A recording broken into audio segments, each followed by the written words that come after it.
한국은행에서 최근에 금융 안정 보고서를 냈는데요. 주택담보대출 관련해서 고정금리로 이제 갈아탄 사람들은 29%에서 45%로 늘어나고, 그리고 분할 상환하는 경우도 이제 32%에서 39%로 대거 늘었답니다. 그리고 30년 이상 주택담보대출을 받은 사람들의 비중도 25에서 41%로 대개 늘었다고 합니다. 또한 이제 65세 이상의 이제 대출자들도 18%에서 20%로 늘어났다라고 얘기합니다. 이게 뭘 의미하는지에 대한 이야기를 좀 해보려 합니다. 고정금리 대출 받는 사람들이 늘어났다라는 건 이제 아무래도 변동금리, 그러니까 대출금리가 이제 급등할 수 있는 그런 우려 때문에 고정금리를 좀 더 많이 선택했다라는 거고, 그리고 이제 분할 상환이 늘어났다라고 하는 건 이제 과거에는 이 원금만 내다가 대출 만기 때 원금을 내는 형태, 즉 이자만 내고 계속 대출을 가져가는 형태에서 원금과 이자를 같이 원리금 상환하는 형태로 이제 분할 상환하는 형태로 많이 바뀌어갔다라고 하는 건 이제 금융권들이나 이제 정부에서 그렇게 유도한 측면도 있고, 더 이상 이제 이자만 내는 형태의 대출이 유효하지 않다라고 이야기한 것 같습니다. 또한 당장의 대출 이자 부담을 경감하게끔 하기 위해서 30년 이상의 대출도 대폭 늘린 것 같습니다. 또한 이제 65세 이상 노인들의 대출도 늘어났다라는 건 한편으로는 그들도 부동산 관련해서 투기를 혹은 투자를 좀 더 많이 하나 이렇게 생각할 수 있지만, 또 다른 한편으로는 이제 그들의 생활 문제 때문에 대출을 또 받은 게 아닌가라는 추정도 해보는 겁니다. 여러 형태의 모습들이 있겠습니다만은 결국은 이제 예전에 비해서 대출의 건전성이 좋아졌다고 봐야 될까요? 안 좋아졌다고 봐야 될까요? 안 좋아진 것들도 있고 아마 좋아진 것도 있고 아마 각각일 것 같은데, 좀 더 우려스럽고 좀 더 염려스러운 모습들도 많은 것 같습니다. 예전만큼 수월하거나 좀 나아지거나 괜찮아지는가 라는 좀 생각을 해보면 결코 그렇지 않은 것 같습니다. 이 고정금리가 늘어나고 이 원리금 이제 분할 상환, 균등 상환 뭐 이런 것들이 되기 때문에 대출이 관리가 된다라고도 볼 수 있지만, 이러한 것들이 많아지는 이유는 절대 대출 금액 자체가 늘었기 때문이다라고 추정해 보는 겁니다. 분양 가격도 올라가고 집값도 문재인 정부 이후 3배, 4배, 5배 오르다 보니 집을 사기 위해서 이제 부담을 내야 되는 대출의 규모도 훨씬 더 커진 겁니다. 이러한 상황이, 이러한 모습들이 우리를 더 힘들게 하는 것 같습니다. 참 어떻게 살아야 되나라는 고민, 걱정 이런 것들을 당연히 더 하게 되는 거고요.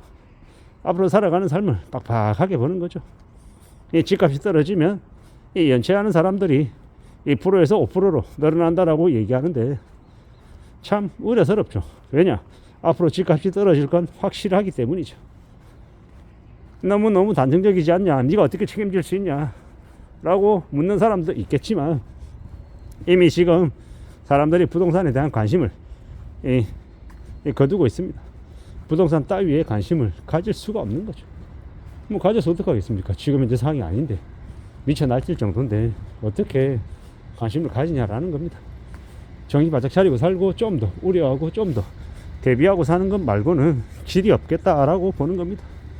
정신 바짝 차리고 지내야 되거든요. 지금은요, 뭐가 다 상황이 안 좋아요. 너무 안 좋아서 난리죠.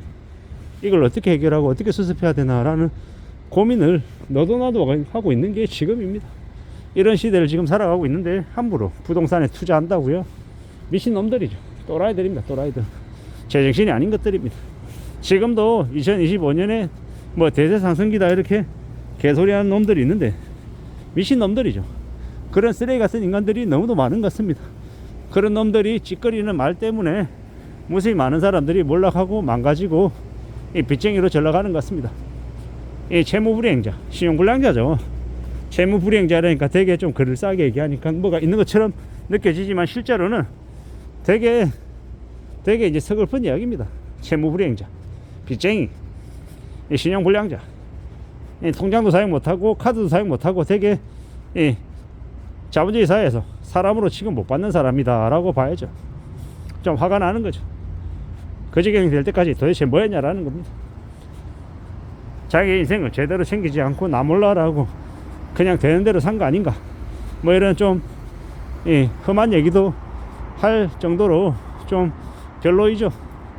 앞으로 우리가 살아가는 시대, 이 세상 되게 험악하고 되게 어려운데 어떻게 살아가려고 그렇게 무리하게 빚을 졌냐라고 이제 화를 내고 혼을 좀 내고 싶을 지경입니다. 살아가는 삶은 언제든 힘들고 언제든 빡셉니다. 근데 제일 이제 문제가 되는 사람들은 자신이 감당할 수 없는 규모만큼 대출을 낸 사람들, 그들이 이제 답이 없는 거죠. 아무도 대신해 주지 않습니다. 어떤 이들은 그렇게 대출하고 나중에 파산하면 되잖아 라고 하는데, 파산이 생각처럼 안 된다라는 거예요. 함부로 파산할 생각하고 회생할 생각하지 말라고 말씀을 드리고 싶습니다.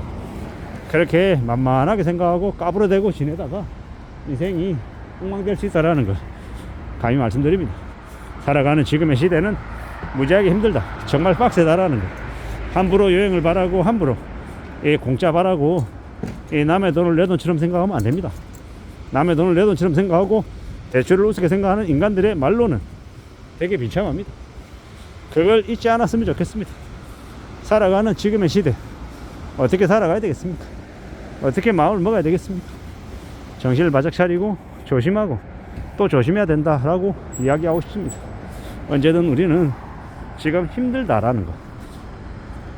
오죽하면 한국은행에서 금융안정보고서에서 이제 부동산이 떨어지고 경제성장률이 떨어지면 이 연체자들이 2%에서 5%로 늘어난다라고 이야기하겠습니다. 참 무서운 얘기입니다.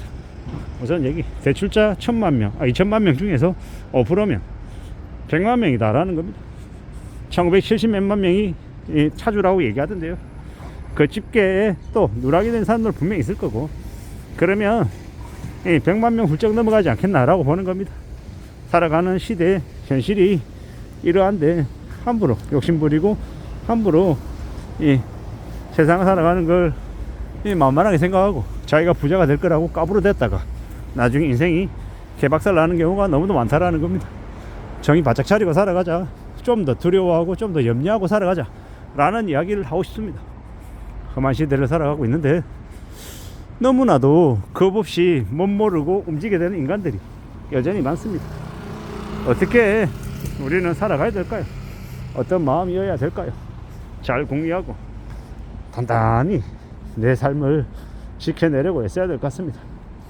살아가는 게 절대로 내 생각대로 내 바람대로 흘러가지 않는다라는 걸 명심하면 좋겠습니다. 더욱 우려하고 염려하고 바짝 엎드리고 살아가는 게 필요하다라고 말씀드립니다. 이상입니다.